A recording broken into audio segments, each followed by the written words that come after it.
Muy buenas tardes, queridos amigos. Bienvenidos a su programa Geopolítica 2.0. Hoy vamos a hablar acerca de Rusia. Winston Churchill sentenció que la política no es un juego. Politics is not a game, decía él, ¿no? Sin embargo, es una realidad que permite que los contrincantes, los adversarios, busquen la maximización de las ganancias. Por lo que vamos a decir pues que la política es una especie de snooker. Snooker es un juego de billar inglés que es característico pues por jugarse, son 15 bolas rojas y 6 de distintos colores, la cual son colocadas con una blanca una tras otra y luego colocas una de color, la cantas en los diversos sacos que rodean la mesa de billar. Hay que significar lo siguiente, que con una sola bola blanca puedes incluso crearle una realidad para entorpecer que el adversario no pueda desplegar sus estrategias y sus tácticas en la mesa de billar. Los grandes jugadores de la historia han sido grandes políticos, léase Cromwell, Richelieu, Churchill, Bismarck, fueron grandes jugadores de la historia y encontraron pues en ella la posibilidad de desplegar sus actividades. En este caso encontramos a Rusia, quien a partir del Tratado de Pereslav en el año 1654, según destaca el historiador de la diplomacia Potemkin, se creó el famoso tratado, pues, que servía para que, leo, tanto Rusia como Ucrania permanecieran unidas de por vida. Eso fue en el año 1654.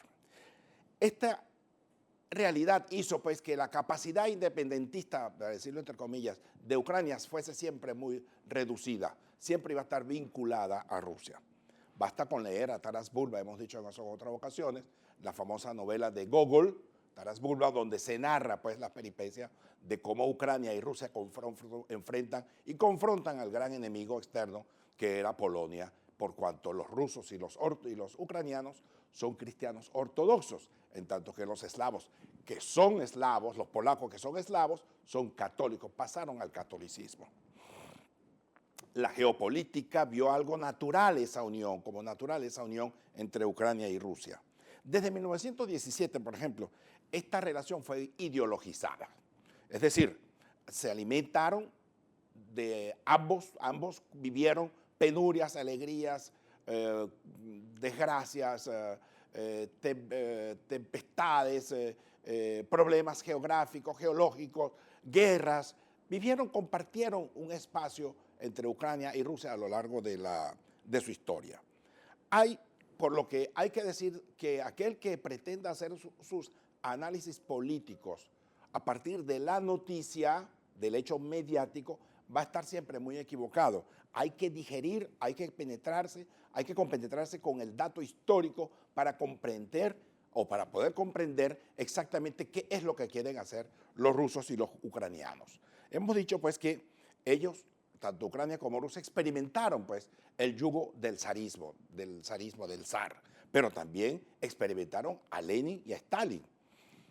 Y hemos dicho pues que en Ucrania es donde nace la gran literatura rusa, nace en Kiev.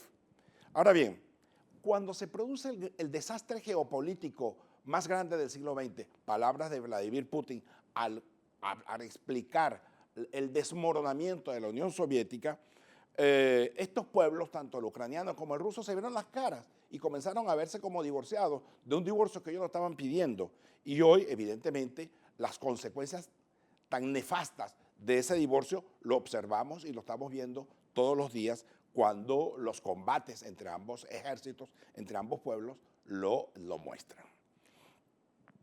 Para todo ruso es difícil comprender desde el punto de vista de su creencia, ¿no?, en la idea de que Ucrania no es su hermana, que es un pueblo distinto. No, por el contrario, la idea de la nación ucraniana es algo que suena odioso para el ruso por cuanto ellos siempre estuvieron juntos, que la única diferencia está o reside en el problema del idioma, en algunas que otras palabras y determinadas costumbres. Eso que se llamó pues la Paz de Westfalia de 1648, con sus efectos, no lograron galvanizar a la comunidad de los pueblos de Rusia, Bielorrusia y Ucrania. Por lo cual, repito, a aquellos que pretendan ver que Ucrania es un anexo ruso, están equivocados, como aquellos que pretendan ver que Ucrania es evidentemente rusa, también están equivocados. Ahí simplemente hay una conjunción de valores que los ha acompañado a lo largo de la historia. Estos pueblos, repito, han sido pueblos hermanados por la historia, por las desgracias, por la política, por la geopolítica. Sin embargo, ellos tienen, repito, un sentido, un punto de vista, un punto de partida muy común. Es la cuna de su civilización. El príncipe Vladimir, el ruso, se bautizó en Kiev en el siglo IX, en el noveno siglo, y Rusia convirtió al cristianismo, ¿no? Y se convierte como en la madre Rusia, como aquella idea que va a estar siempre presente para incluir tanto a los bielorrusos como a los ucranianos. Es lo que llaman el conglomerado eslavo oriental. El concepto de cultura ucraniana, es más que todo, es una elaboración del imperio austrohúngaro, ¿no? Que tenía una presencia tanto en Polonia como en la zona que rodeaban a Ucrania. Cuando el zar en 1917 fue derrocado por Kerensky, algunos líderes ucranianos se aliaron a Alemania contra Rusia. Pero eso duró poco, porque al ser derrocado Kerensky por Lenin, el jefe del ejército, el fundador del ejército rojo, llamado León Trotsky, conduciendo sus tropas, liberó a toda esa zona, a Polonia, de Ucrania, liberó a Ucrania y llegó a Polonia, pulverizó y anexó a Kiev definitivamente a Rusia, a Moscú. Razón por la cual Lenin, en una especie de intento por explicar qué era lo que había dicho antes de la Revolución de Octubre, cuando él hablaba de la autodeterminación de los pueblos, que cada pueblo en el imperio zarista tenía el derecho a la autodeterminación, pero una vez en el poder, Lenin concretó una frase: si nosotros perdemos a Ucrania, perdemos la cabeza. Y en eso no fue discutido, polemizado, rechazado, ni por Stalin, ni por Khrushchev, ni por el resto de los líderes que han dirigido al Kremlin. Ahora bien, Rusia, la Unión Soviética en el año 1945, cuando se fundan las Naciones Unidas, una vez que es derrotada los ejércitos alemanes y se crean las Naciones Unidas, hizo un juego allí que colocó no solamente a Moscú, a la Unión Soviética, sino que a la vez tenía dos votos adicionales en el marco de las Naciones Unidas, que era uno de ellos, era Ucrania, el otro Bielorrusia. Los tres votaban siempre al unísono con la misma intensidad. Los rusos, por otro lado, desde 1770 han pretendido convertir con su geopolítica a todo el Mar Negro en su Mare Nostrum, por la razón por la cual Ucrania ha estado siempre vinculada a Rusia a través de la presencia de las tropas y de la flota naval soviética en la península de Crimea, por cuanto es de allí de donde sale la flota naval desde el territorio ucraniano hacia el Mar Negro y más allá del Mar Negro cuando atraviesa el paso de los Bósforo y Dardanelo para llegar al Mar Mediterráneo. En el año 1954 hemos dicho que Khrushchev, en un arranque quizá etílico y de euforia, le regaló Crimea en el marco de la Unión Soviética a Ucrania, cuestión que no le gustó mucho a los rusos. Por cuanto se produce el divorcio en el año 1991, la península de Crimea quedó en manos de Ucrania. Eso generó un conjunto de momentos de tensión que vinieron a desembocar en última instancia en la anexión definitiva de Ucrania a Rusia, a Moscú, mediante un referéndum. Unos dicen que forzado, otros dicen que era natural que lo ganara. Sin embargo, hay una realidad de hecho, que hay un descontento por parte de una porción de la población ucraniana frente a Rusia y de Rusia con Ucrania, por cuanto Ucrania le ha jugado, como dicen ellos, un tanto poco cónsono con lo que ellos han sido a lo largo de la historia, es decir, unas relaciones fraternales.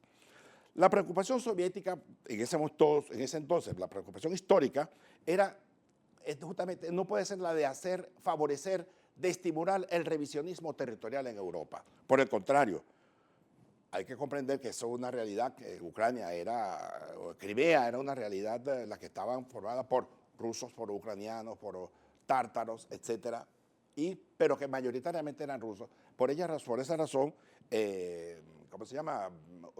Crimea pasa a ser definitivamente, mediante ese referéndum que le dio pues la titularidad a Moscú sobre Crimea. Hay que destacar que Peter Sorokin, un sociólogo y filósofo ruso, nada soviético, nada comunista, que por cierto tuvo que huir en el año 1922 de Moscú porque iba a ser hecho prisionero por la Checa, es decir, por la Cheresvichaina Comisia, como llamaban a la Comisión Extraordinaria de los sistemas de seguridad y policiales que había instaurado Dzerzhinsky, el gran líder del Partido Comunista Soviético que creó la policía secreta, que hoy en día le llaman el KGB o hoy en día llaman el Servicio de Seguridad ruso, ¿no? Sorokin decía, y me voy a permitir leer esta frase: el alma occidental es egoísta, centrada en sí mismo e individualista, en tanto que la rusa, el alma rusa, es fraternal, está concentrada en el nosotros. Este mismo autor dice más adelante, la idea nacional de Cromwell ha sido la de una nación elegida. Cromwell, el gran primer ministro británico, inglés. En tanto que la idea nacional de Francia es la idea de una dirección intelectual. La de Alemania, algo intermedio entre uno y el otro. En tanto que la idea nacional de Rusia ha sido la de la liberación, la de la unificación de la humanidad. Como comprenderán, este trabajo escrito pues las filosofías sociales de nuestra época de crisis por Peter Sorokin en el año 1936 no tiene nada que ver con Stalin ni no tiene nada que ver con el comunismo, por el contrario. Sin embargo, trasluce una idea que está presente y que ha estado presente a lo largo de la historia en el pueblo ruso y que eso se proyecta en su geopolítica. Y eso hoy en día lo vemos cómo los rusos actúan en ese sentido.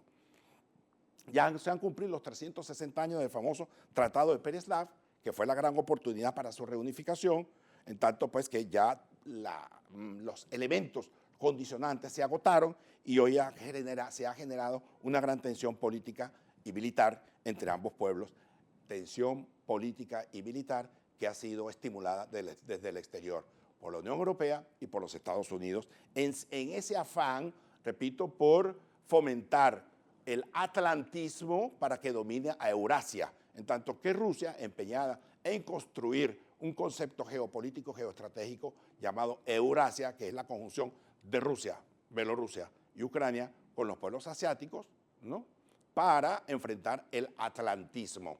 Porque tanto China, por ejemplo, y Rusia comparten un denominador común. Ambos dos no son queridos por los occidentales y ambos dos han sido humillados por los occidentales. Y eso hace que estos dos se alíen en contra de aquello. Y han ido creando paulatinamente, han ido haciendo una conjunción de valores que se expresan en lo político, en lo económico y, ¿por qué no?, en lo militar para enfrentar el atlantismo. Y hoy en día vemos pues que Rusia, China, Irán y otros factores geopolíticos apuntan en esa dirección. Y hoy en día se observa pues que Ucrania era un poco una especie de bisagra entre Rusia y Occidente, como dijera Lenin. Y sin embargo, la intención de Occidente era la de quitarle Crimea a Rusia para acercarla aún más, cuestión que los rusos evidentemente no lo iban a aceptar. El conflicto está planteado entre ambos pueblos, hay una guerra de hecho, aunque se han encontrado algunos elementos para disminuir, para minimizar las tensiones desde el punto de vista militar. Sin embargo, ya el daño está hecho, ya hay una situación allí planteada de guerra. Esperemos pues que las mentes sean racionales y que los diversos actores comprendan que la geopolítica es una ciencia que procura alcanzar la validez del interés nacional de cada actor, pero, ojo, en el entendido que debe hacerlo respetando el interés nacional de los otros y la territorialidad de los otros, porque la geopolítica no solamente es una cuestión militar, es una cuestión política, es una cuestión económica, es una cuestión financiera y es una cuestión cultural.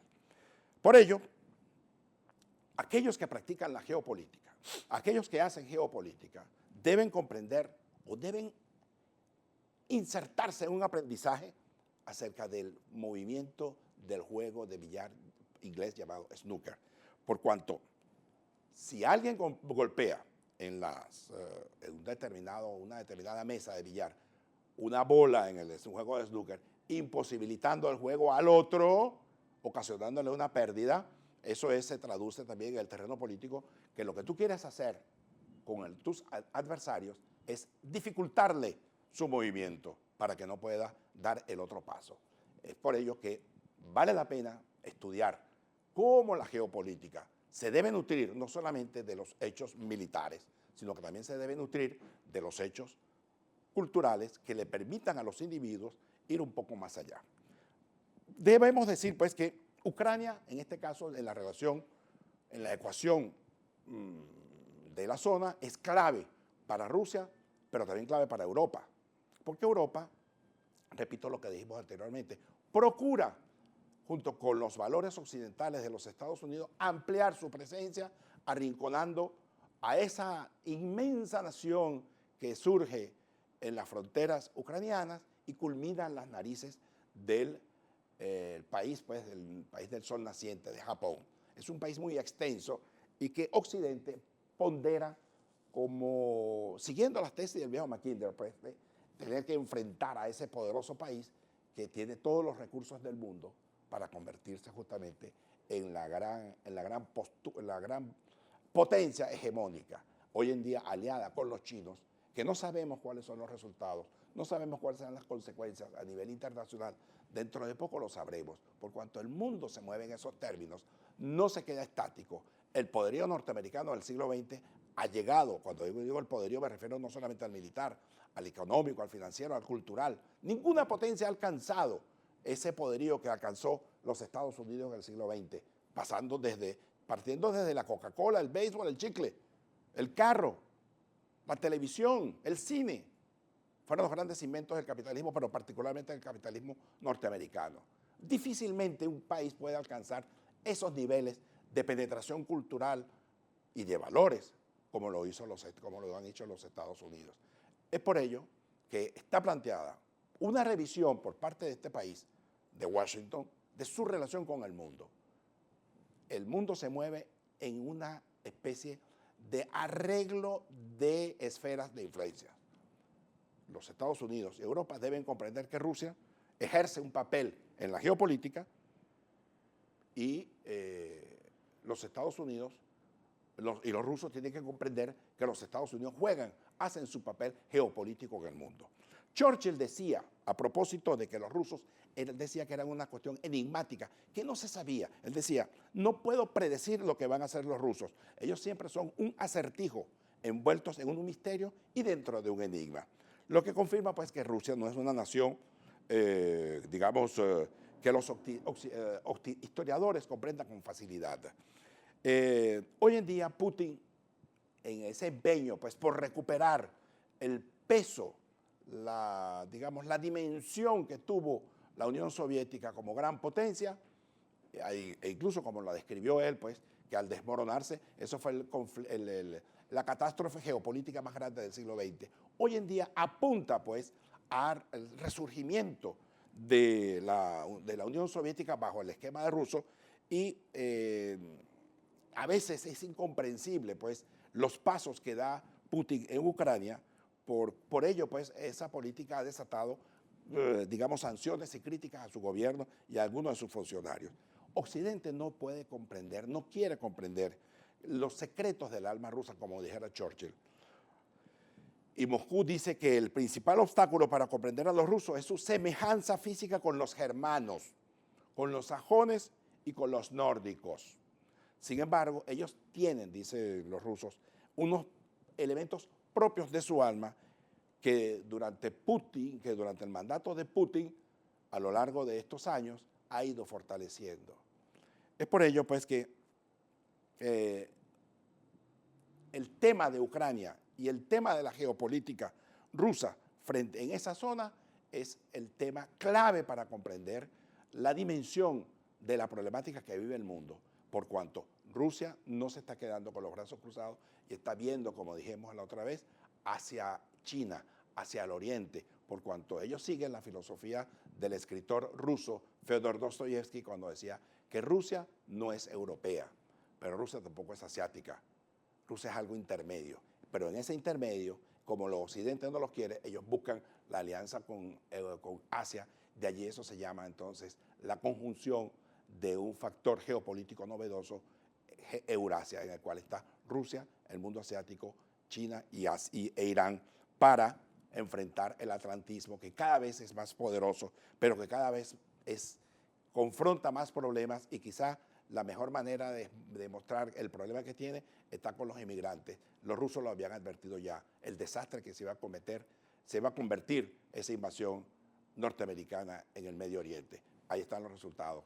200 y tantos mil refugiados que no hayan cómo frenarlo, por cuanto es una epidemia, para decirlo de alguna manera, que todavía no le han encontrado el remedio. Esperemos pues que en este momento tanto Rusia como los Estados Unidos y China encuentren un denominador común para solucionar los grandes problemas que confronta la humanidad en estos momentos. Por lo tanto, queridos amigos, muchas gracias y hasta una próxima Geopolítica 2.0.